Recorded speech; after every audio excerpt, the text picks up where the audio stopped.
Hello and welcome to some more Star Citizen. I'm here with the Starlancer MAX, the Super Freelancer as it is known. So I'm playing in the 3.24.3 PTU build at the moment. The ship should be available to fly as soon as that build goes live as well for owners. It's going to also be available to rent and all that sort of jazz during the Intergalactic Aerospace Expo that starts the 22nd of November.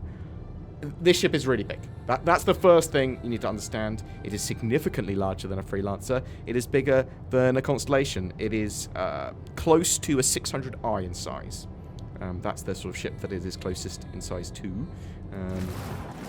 I believe 4 of these turrets and guns that you can see, these front two, I think everything's size 4. I'm pretty sure weapons-wise. And these are obviously pilot-controlled, and the others are manned. I think they're manned rather than remote. Huh. Well, I suppose I'll have a look. I haven't looked at the ship much, so we will find out in a second. But the MAX is the freighter version of the ship. There's also the TAC, which is more combat-orientated, and the build, which is a drone-using base-building ship. But the TAC is the one that's going to be available in the game next, after the MAX, and then the build when they have the base-building mechanics actually in. But I love the look of the ship. I think it's significantly nicer than the Freelancer. Not a massive fan of the Freelancers, but this is a much bigger ship. Let's jump out of our chair. Have a look to see what we can do. Okay, no, those turrets are remote turrets, it looks like. It makes sense as well, right? Remote turrets, yeah, okay. So you've got the 2 remote turret seats there. You've got the co-pilot seat. What do you have access to, co-pilot? That is a good question. So what can we do?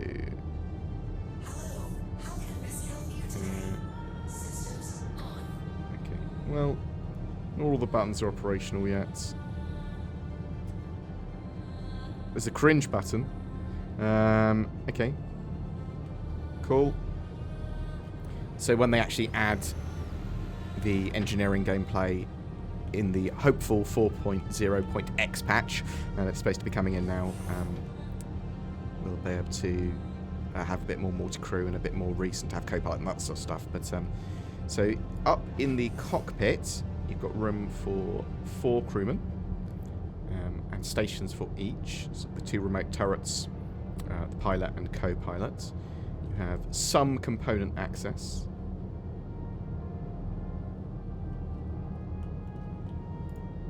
So assumedly just avionics and the computer systems, that sort of stuff. Radar. But also you have that relay. So you've got that fuse there, which, I mean, we can take out. Let's actually place it back in. Engineering's not implemented properly, but, you know.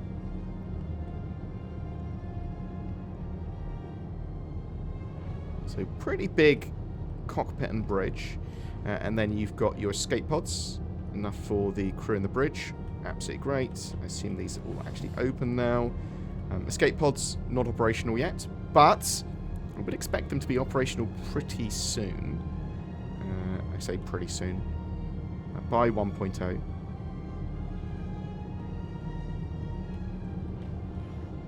Interesting that the sort of neck of the ship is so long. Some more sort of component access here. Life support and gravity generator. Interesting. So it does have a gravity generator there. You've got the lift that will assumedly take you... where can we go? Lower deck, upper deck, or actually just exit. So assumedly I'm on the upper deck. So that will just let me out here. We'll have a look in a minute at the other decks. Well, the other deck and the exit. And we've got lower deck access via the elevator there. Oh, this is really nice. Okay, so it's just, this is really nice. We've got a living area for the crew. So kitchenette, which these are going to be important because cooking is going to be a thing in Star Citizen, or food crafting, I should say. Got a little area to have crew meetings and chill out, and a pool table. Will we get fully functional pool tables with physics? Almost certainly. That's the sort of stuff that CIG like to chuck in their games. You've got your fire extinguisher, which will be operational. Assumedly you'll actually be able to stock these med cupboards with healing stuff. Maybe that will be part of life support as well. So some more potential relays and component access. Okay, so is there a reason to go left or right, or do they both? Okay, so it's individual crew quarters. Okay, so double bed and assumedly bathroom, and you have that on both sides, mirrored, and again, assumedly, I'll have that. I've got a central elevator here. That's nice. So multiple elevators. The ship doesn't feel that big to warrant multiple elevators. So it's not perfectly mirrored, so they've sort of like got just all 4 habs in sort of like a central section. Okay. And then you've got the elevator as well. Going into the rear of the ship, assumedly an engineering section. So we've got a load of access to components. Sort of the big main components. So it's just empty at the moment. Yeah, the batteries are currently empty. And then we've got engineering terminal.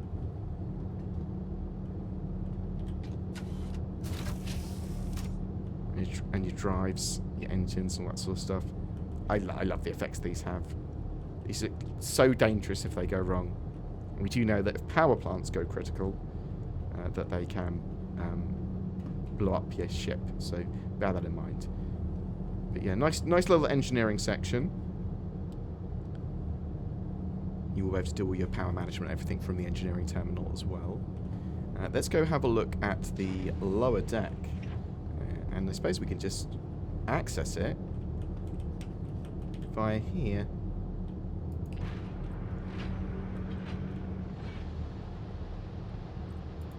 So assumedly the cargo deck and the lower deck are effectively the same thing, but the cargo deck is in the lower rear of the ship. That is a nice big area for vehicles and cargo. And it looks like there's enough area for you to walk around that cargo when it's placed there. Oh, kind of awesome. So yeah, if you're looking for a freighter, this is obviously a ship built with all the new modern techniques.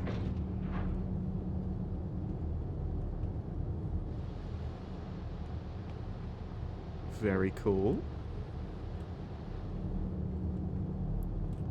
Let's close that bad boy. Got your fire extinguisher as well. Got some external windows. And it's very... I love the sort of MISC internal look for some of this stuff. Because it's not ugly, but it is kind of utilitarian. Oh, what? An elevator each side. Weird.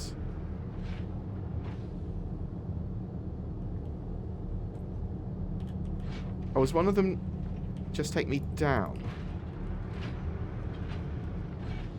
So this takes me habitation and cargo. Does this take me external? No? This takes me up as well. Okay. I just didn't notice the elevator on the other side. Weird.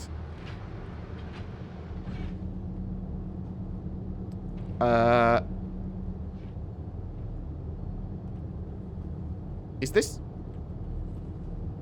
this just another cargo area? So effectively you can have a vehicle there, or cargo. Potentially loads of additional cargo here. Assumedly that's what it is, right? That's Very cool, and it feels like a proper cargo freighter. Do these? I was going to say, do like these sides open up? No. That'd be crazy. It looks like it does, though. Huh. No.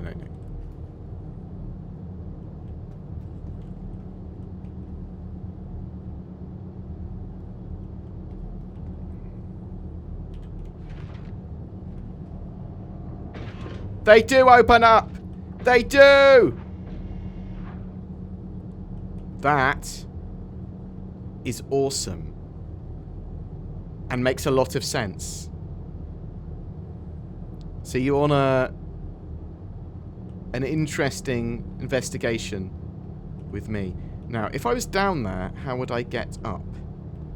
That's a good question.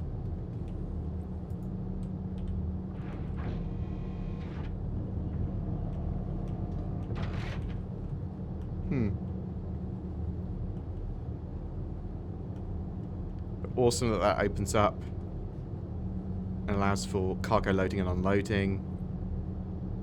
Sweet. And then that makes sense. That becomes a little suspended bridge. So what have we got here? Okay, so this is the elevator we saw when we came out of the cockpit. And then assuming this is like a little docking collar area. That's the ladder we saw. Yeah, okay.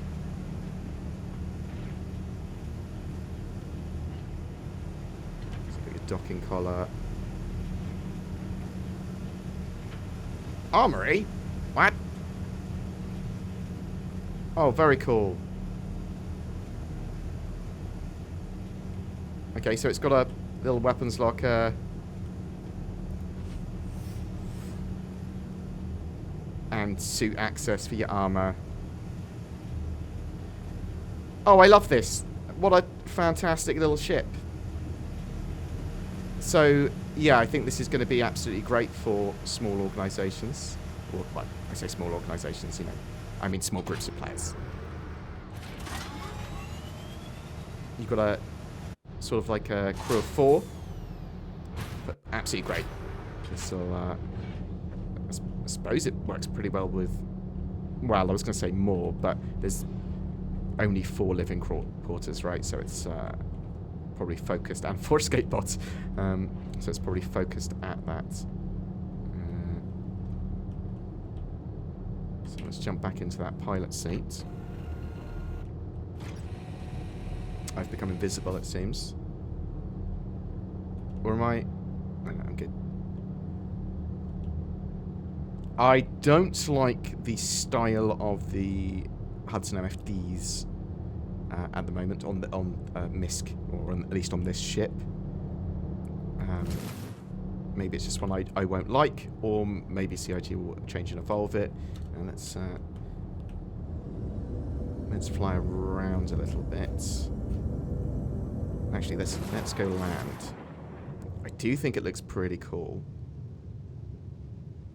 Let's get some... I'm going to get a screenshot. Yeah. Get some screenshots for the thumbnail. Oh.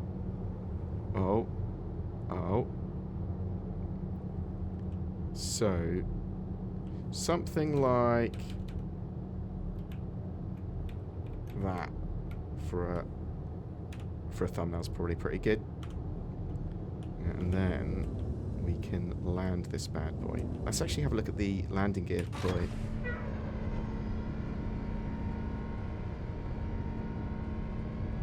So just those that come out? Okay, so there's no wings going down or anything like that. Which is good to know.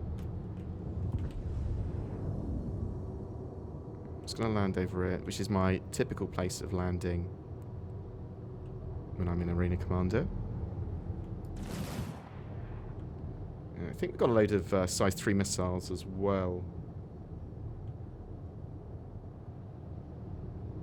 But if you want a pretty sturdy freighter with a load of room for potentially a vehicle. I mean, this is a great mission runner as well. But I think that a lot of people, if they're going to do mission running and combat, they'll want the TAC. version. But, ooh. We landed? Oh, we are landed.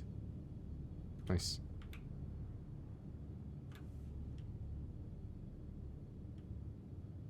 Was it 224 SCU? I think. I'm sorry. I'm gonna have to check. I'll have to check on the page. Systems thrusters. So it's got a load of large components. Actually, no, it hasn't. So, loads of medium components and a large shield generator.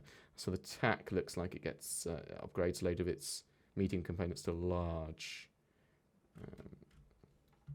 What are we looking for? Yeah, it's 224 SCU, but the TAC's only got 96. So yeah, load of cargo space, and yeah, a good amount of firepower. But you'll want to run it with multiple people. Well, I don't know why it's got those little fins at the top. They're silly. Really interested to know what you think of the Starlancer MAX. You're going to be trying out during the IAE. Have you already bought one and you're playing with it in the PTU now? Or you're going to be playing with it during live? Or you're going to buy it in-game when it's available around 3 months later? That's typically how long ships have an exclusivity period for once they're flyable in-game before they're actually purchasable in in-game shops. But whatever you think, tell me in the comments below. And yeah. So first look at the Starlancer MAX.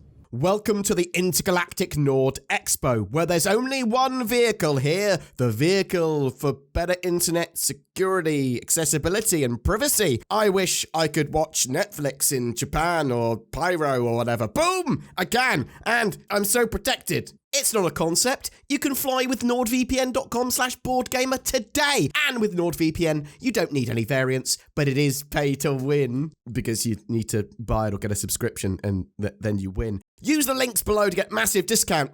November is all about the Intergalactic Aerospace Expo. We've partnered with the Star Citizen organisation Lunar Wolves for a massive giveaway. Commenting on any of my videos during the month gets you a chance to win one of 4 ships: a Zeus MR, an Ares Ion, a Drake Corsair, and even a Cutlass Black. All courtesy of those beautiful Lunar Wolves.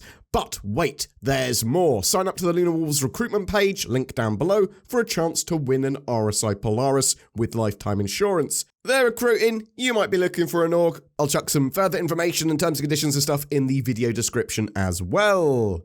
Don't forget to click on the join button under my videos. That goes a long way to help support the channel. Thank you so much to you that have already done that. Zin and I play a load of games after work and stuff, and we want to chuck those up for people that have gone the extra mile to support us either on Patreon or via that join button.